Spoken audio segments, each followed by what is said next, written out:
To give you an idea of the size of the individual cells, this is not much wider than my wingspan. You can imagine what it would be like for a larger male. Some of the animals, like Oreo here, their information will tell you, rescued from a kill shelter. Before demolition on the actual building gets started, the tactical teams have been doing what looks like some demo of their own inside. This suit and all the gear is what it takes to protect QC Meg agents on a meth cleanup, and they can really only stay in this suit for about 20 minutes because it gets hot really quick. Standards now require operating parts, whether it's the card reader, the help button, or the fuel gauge button on existing pumps like this to be no higher than 54 inches off the ground. So everything in the red is not compliant. Despite ADA regulations requiring gas stations assist drivers who ask for help pumping fuel if there are enough attendants on duty, most stations don't have a really effective way to get the message across. This legislation incentivizes small changes that could make a big difference.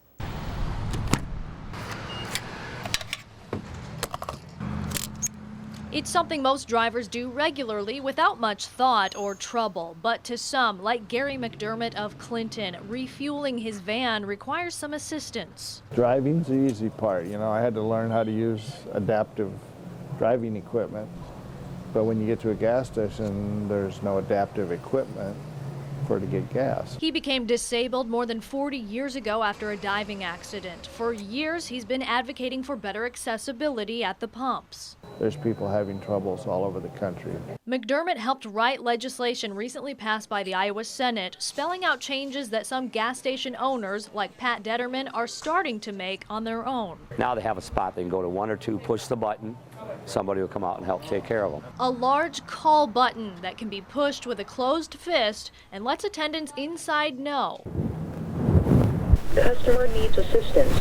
He should be coming out. How we doing? Good, you? Fill her up. All right. The bill has passed some hurdles, originally mandating the call button and signage notifying customers hours that refueling assistance is available. We had to change it a few times along the way, but I think we've got a good, solid bill that I think most people can get behind.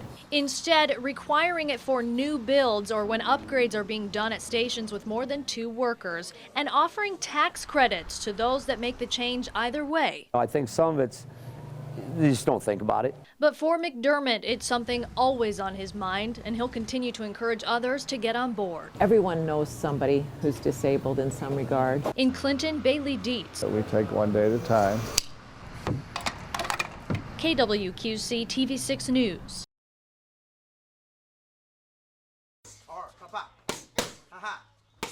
I love to do it. In, elbows in. Kenya is like my second home.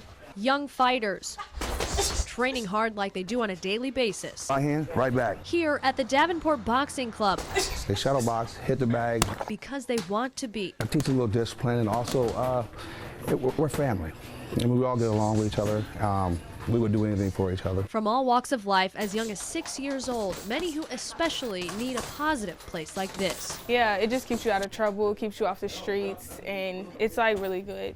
People come here, like everyone's welcome. Local boxing legend Alvino Pena started this club in 1968. It's been in this location downtown on 4th Street for several decades. Most of the kids that come here walk here. Alvino trained former world champion Michael Nunn and scores of silver and golden glove champions. He loved it. So he was here every day, all Monday through Friday. For all them years, he was here at 4 o'clock.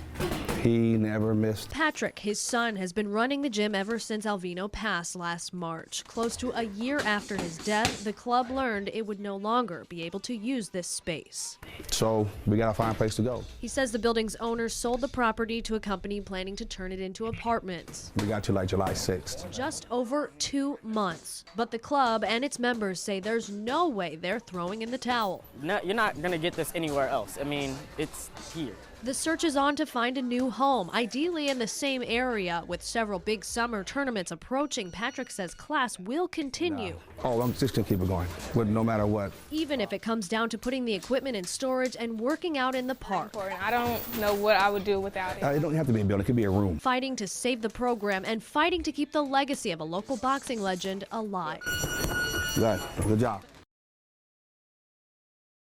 That story tops your news at 5 today. It's a concerning trend being noticed by emergency room doctors. Young children ending up in the ER with serious injuries after falling out of windows. And Bailey, here are the numbers.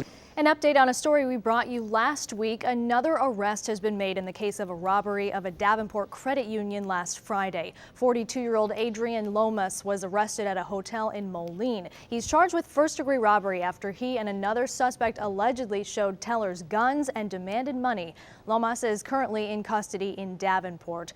The woman who allegedly drove the getaway car, Danielle Levitzo, was arrested last week. Police are still looking for a third suspect. Bailey and I were talking to her, the big baseball fan, so we have to, Yes. of course, ask the question. Chicago, St. Louis. St. Louis, the team. The team. And I'm going to with a get some capital. hate mail for that one.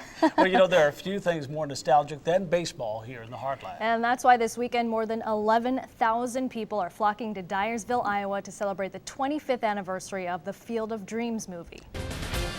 We start tonight with the latest on a shooting today in Clinton. Good evening, I'm Bailey.deitz. Officers were on scene for several hours gathering evidence and interviewing neighbors tonight. It happened just after 2:30 in the 100 block of 4th Street. Investigators blocked off an area with yellow crime scene tape where a man was shot in front of an apartment building. The initial call was for multiple shots and one man downed someone else fleeing from the scene. We spoke with a nurse at the urgent care next door who went out to help that victim until first responders arrived. The receptionist and I had heard several shots really in rapid succession. Investigators say they are unsure if the victim was targeted. Police are asking anyone with information to call them. Now to Chicago, where Mayor Rahm Emanuel is trying to limit gun violence in his city, and he's urging for a gun buyback program.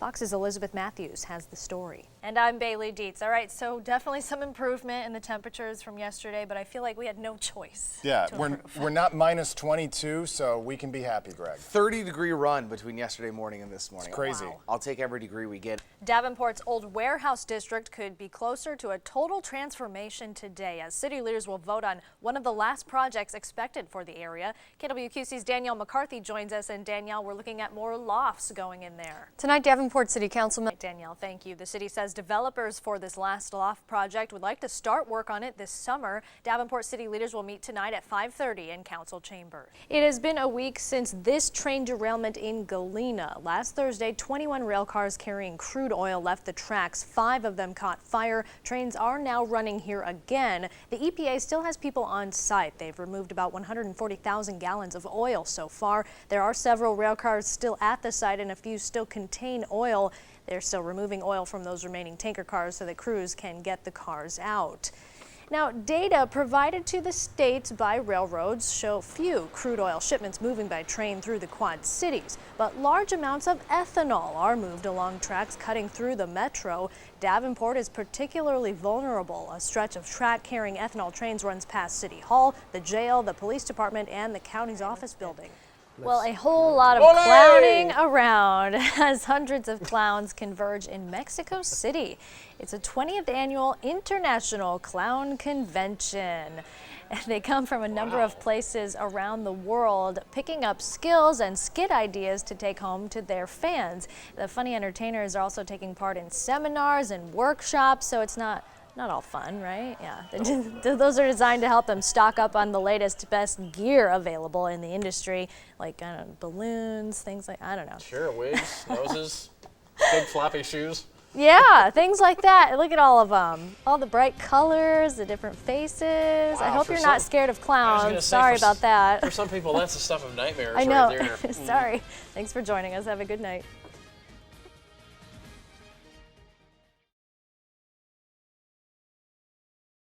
KWQC's Bailey.deitz has been on top of the story all day for us. She is live at the school with the latest details for us tonight. Bailey?